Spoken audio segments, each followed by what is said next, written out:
အသွေးပြောင်းရင်တင်းပွားလဲပြောင်းလဲပါတယ်အားလုံးပဲမင်္ဂလာပါရှင်အထက်တိခဲလေးတင်ပြပေးကနေမှနေထိုးစားနဲ့ပြန်လဲကြိုဆိုလိုက်ပါတယ်ရှင်ဒီနေ့ခေါင်းစဉ်လေးကသင်္ခါရရဲ့ရတဲ့အရာတွေတိုင်းကတင်ဆွဲညင်ပါတယ်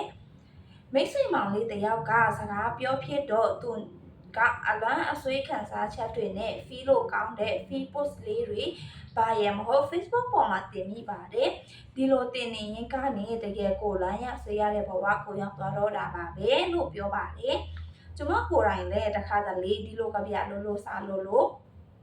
စာလေးတွေဖတ်ပြီးတော့ကောင်းလိုက်တာရေးတက်လိုက်တာလို့တွေးမိတာအမှန်ပဲဒါကြောင့်တချို့တွေလည်းစာသားလေးတွေကြိုက်လို့မျှဝေတယ်ခံစားချက်တွေနဲ့တိုက်ဆိုင်လို့မျှဝေတယ်စသဖြင့်အမျိုးစုံရှိနိုင်ပါတယ်ကျွန်မညီမလေးတယောက်ကတော့ဓာတ်ပုံရိုက်တဲ့အခါမျက်နှာကိုမပြပဲအဝေးကိုငေးကြည့်ရင်တွေးဆွေးနေတဲ့ပုံတွေအမောင်ထဲမှာထိုင်နေတဲ့ပုံတွေရိုက်တတ်ပါတယ်သူတဲ့ပုံကိုကြည့်လိုက်ရင်ဆွေးမိစိတ်ပြတ်အားငယ်ထွက်ပေါက်ပိတ်လမ်းပြောက်အထီးကျန်စားတဲ့အဓိပ္ပာယ်တွေ negative emotion တွေကိုကိုစားပြုတဲ့ဖုံညွန့်တဲ့ပုံတွေအမြဲတမ်းဖြစ်နေတတ်ပါတယ်ဒါကြောင့်ကျမတို့ဒီလိုပုံတွေမရိုက်ပါနဲ့ဟဲ့အလင်းရောင်အောင်မှာပျော်ရွှင်ချွေတက်တက်ကြွနဲ့ရောင်စုံလေးတွေပါတဲ့ပုံလေးတွေရိုက်ပါလို့သူ့ကိုပြောရပါတယ်။ဘာဖြစ်လို့လဲဆိုရင် what your feel your attract မလို့ပါပဲ။ကိုခံစားရတာတွေကိုစိတ်ကလည်းစွန့်ညစ်နေတဲ့သဘောရှိပါတယ်။ကိုဟာကွန်ပျူတာတစ်လုံးလို့ပဲဆိုကြပါစို့။ကျမတို့အချိန်တိုင်းတွေးနေတဲ့အတွေးဟာတခုကိုအသေးစိတ်ရေးဆွဲနေတာနဲ့တူပါတယ်ကိုမသိစိတ်မာဒီလိုဖြစ်လိုက်စမ်းဒီလိုဖြစ်လိုက်စမ်းဟဲ့နဲ့programming လုပ်နေတဲ့သဘောပါပဲမသိစိတ်ဆိုတဲ့အတိုင်းမသိပဲစိတ်ထဲရောက်နေခဲ့တဲ့အတွေးတွေပုံရိပ်တွေကပဲအခုလက်ရှိဖြစ်တည်နေတဲ့ဘဝရဲ့65%ကိုပုံဖော်တည်ဆောက်ထားပါတယ်လူတွေဟာမိုင်းထဲမှာလည်းကိုတကယ်မလို့ရှင်မဖြစ်ချင်တာတွေကို manifest တွားဖြစ်နေမိတဲ့ကြတာကျမလည်းအခုနောက်ပိုင်းမှာတတိထားမိလာပါတယ်ဒါပေမဲ့ကျမတို့ဟာဦးနောက်ရဲ့တွေးပုံတွေးနည်းတွေကို reprogram ပြန်လုပ်လို့ရပါတယ်အနောက်တိုင်းကစွမ်းအင်ပညာရှင်တဦးဖြစ်တဲ့ဒေါက်တာဘာ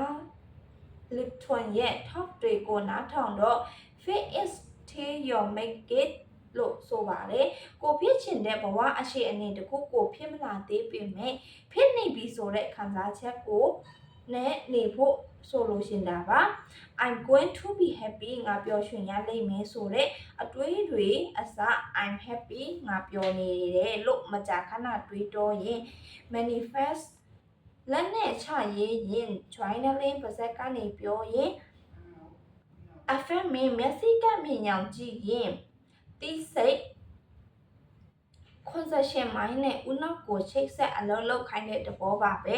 ဒါဟာ reprogram ပြန်လုပ်တာပါပဲဦးနောက်ကခဏတွေးတာတွေလုပ်တာတွေပြောတာတွေ repetitive pattern တွေကိုမှတ်ထားလေးရှိပါတယ်ကျမတို့စိတ်ထဲမှာတွေးသောစိတ်ကိုပုံဖော်နေတဲ့အရာတွေဟာအပြင်လက်တွေ့ဘဝမှာလည်းဖြစ်ဖို့lýဆက်လာနေပါပဲအခုနောက်ပိုင်းလို့ဆရာတော်တရားတွေကိုနားထောင်ရတဲ့အခါမှာတတိကိန်းတဲ့ဆိုတဲ့စကားကိုဆရာတော်ခဏပြောပါတယ်လူတယောက်ဟာအပူတွေများတဲ့ဆိုရင်အပူတွေကိုဆွဲငင်တယ်အေးတဲ့များတဲ့သူကအေးတဲ့ကိုဆွဲငင်တဲ့ဒါကြောင့်တစ်ခါတလေကိုကစိတ်မလိုက်တဲ့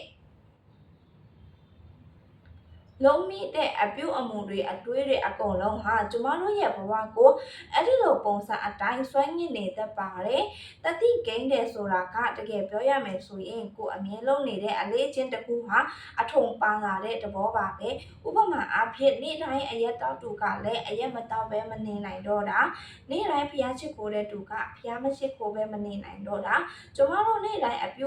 အသုံးပြုနေတဲ့ Facebook မှာပဲကြည့်ပျော်တဲ့သူကလည်းပျော်စရာတွေတင်တယ်ဝမ်းနေတဲ့သူကလည်းအမြဲတမ်းဝမ်းနဲ့အငဲ့တဲ့ဟာတွေတင်တယ်ဒါဟာတတိကိန်းတာပါပဲကိုယ့်ရဲ့နှလုံးသွင်းမှုအပေါ်မှာမူတည်ပြီးကိုယ့်ရဲ့စိတ်နေစိတ်ထားပြောင်းတတ်ပါတယ်စိတ်အနေထားပြောင်းရင်ဘဝအခြေအနေတွေလည်းပြောင်းတတ်ပါတယ်အတွေးတွေပြောင်းရင်ဘဝလည်းပြောင်းနေသည်တဲ့ပိုင်းလို့ဆရာကြီးဒါကြောင့်ကျမတို့မတိစိတ်ရဲ့နှလုံးသွင်းမှုကိုပြောင်းပြတတ်ဖို့လိုပါတယ်ဒါအတွက်လိုအပ်တာကတော့တတိ ပဲဖြစ်ပါတယ်ကျမတို့ဆရာကြီးတရားနဲ့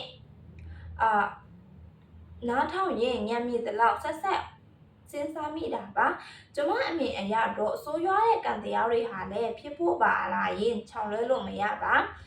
ဘယ်လိုအတွေးတွေပြောင်း